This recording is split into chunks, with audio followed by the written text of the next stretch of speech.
adik-adik, apa kabar? Sehat selalu ya, bahagia selalu, damai sejahtera, semangat luar biasa. Kali ini Bunda Adi akan membahas kenalilah gejala-gejalanya. Ya, ada berbagai tingkatan depresi yang terjadi, yang dialami oleh manusia ya. Seorang remaja mungkin kehilangan semangat untuk sementara waktu karena suatu peristiwa yang mengesalkan hatinya. Namun biasanya kemurungan demikian akan berlalu dalam waktu yang relatif singkat. Namun kalau ada perasaan yang murung terus berlanjut dan remaja tersebut dihinggapi perasaan yang selalu negatif, disertai perasaan yang rasanya nggak berguna hidup ini, terus rasa cemas, rasa marah, ini dapat berkembang menjadi apa yang disebut para dokter ya, para pakarnya sebagai depresi kronis yang ringan. Ya, seperti yang ditunjukkan oleh remaja bernama Melanie yang disebut yang pernah mengalami hal itu. Remaja yang satu ini mengalami gejala-gejala yang berbeda dengan yang remaja yang dialami oleh remaja yang lain ya. Remaja ini yang bernama Melanie ini selalu tiba-tiba merasa cemas. Terus yang lainnya merasa lelah berkepanjangan. Maksudnya rasanya nggak punya semangat hidup, sudah rasanya hidup kok begini-begini saja ya.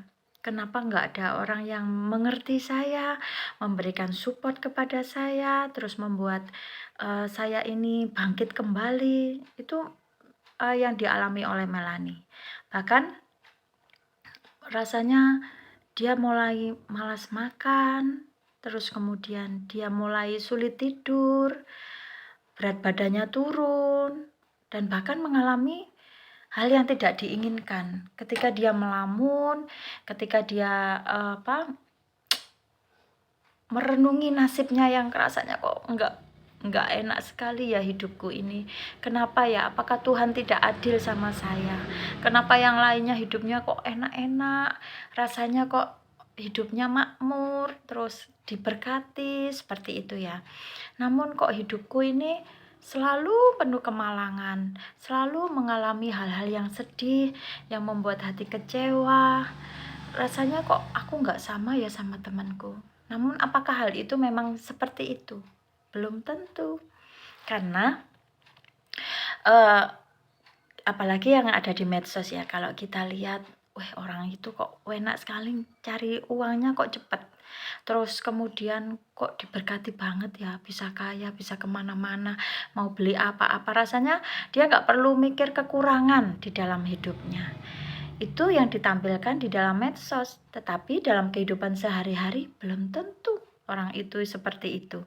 Karena mungkin itu hanya untuk iklan, atau hanya untuk menarik orang agar karena dia menjual suatu produk atau apapun ya, mungkin berkedok pekerjaan, tetapi perjudian itu yang harus kita hati-hati ya. Di dalam medsos kebanyakan mereka mengiming-imingi kita hidup yang glamor, hidup yang seakan-akan ini loh, aku kerja beberapa jam aja sudah dapat uang segini banyak, mungkin seperti itu. Tetapi ketika kita mengklik dengan apa yang dia tawarkan, apa yang kita lihat? Ternyata nggak sesuai dengan apa yang dia katakan. Justru kita akan mengeluarkan banyak uang yang akhirnya membuat kita ini terperangkap di dalam, misalnya kayak perangkap tikus ya. Nah, tikus kan nggak tahu kalau itu adalah perangkap. Jadi rasanya ada makanan enak, aku masuk. Nah, seperti itulah.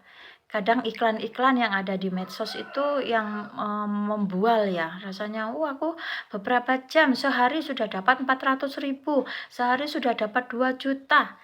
Lalu ketika kita melihat kenyataannya, apakah benar seperti itu? Tentu tidak.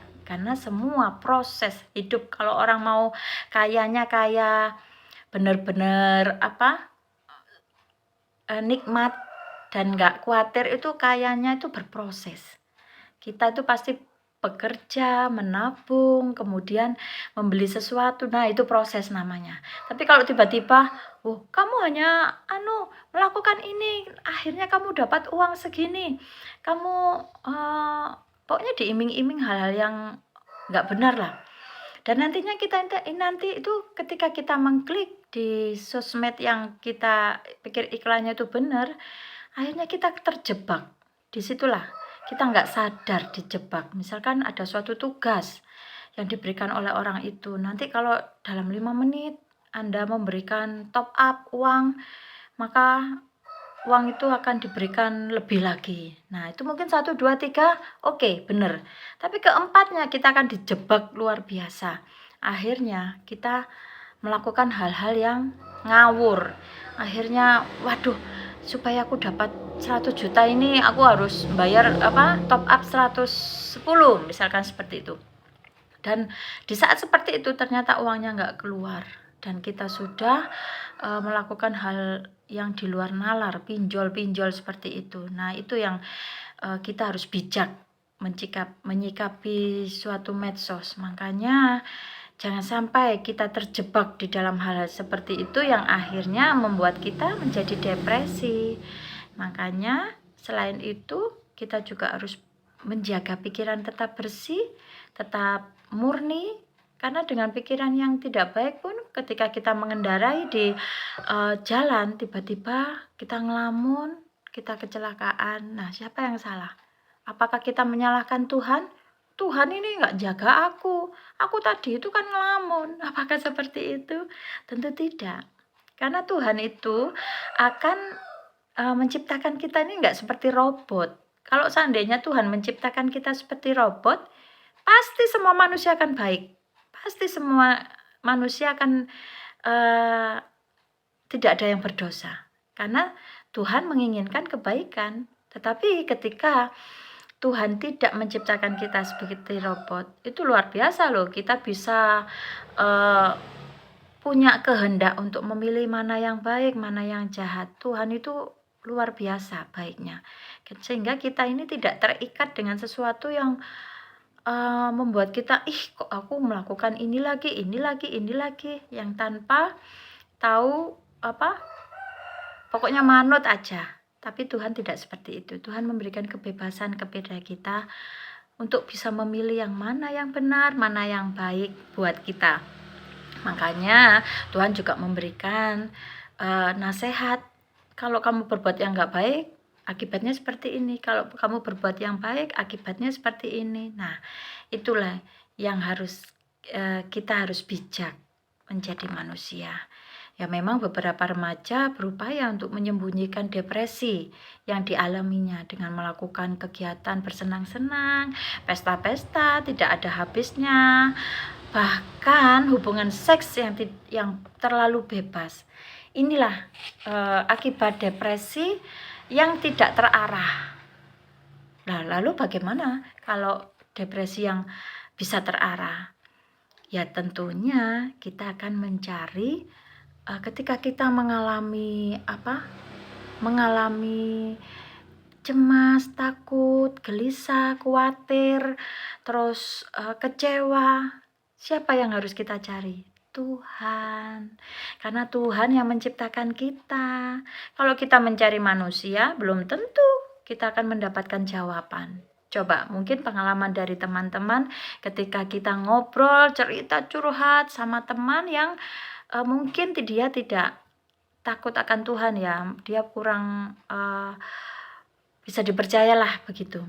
Apa yang dia lakukan? Wah, cerita yang kita berikan pasti akan dia beberkan ke semua orang. Apalagi ketika kita punya kesalahan, wah, pasti itu akan dijadikan senjata buat dia untuk menjatuhkan kita. Jadi kita juga harus bijak untuk menghadapi manusia juga. Karena manusia itu, kata Tuhan, memang mudah berubah. Begitupun saya ya.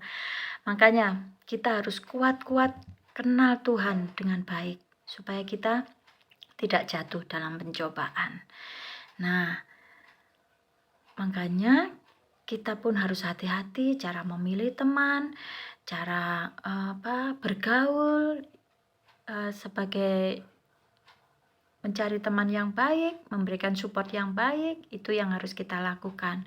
Selain yang pertama kita harus mencari Tuhan terlebih dahulu ketika kita mengalami depresi. Dan jangan sampai kita sendirian.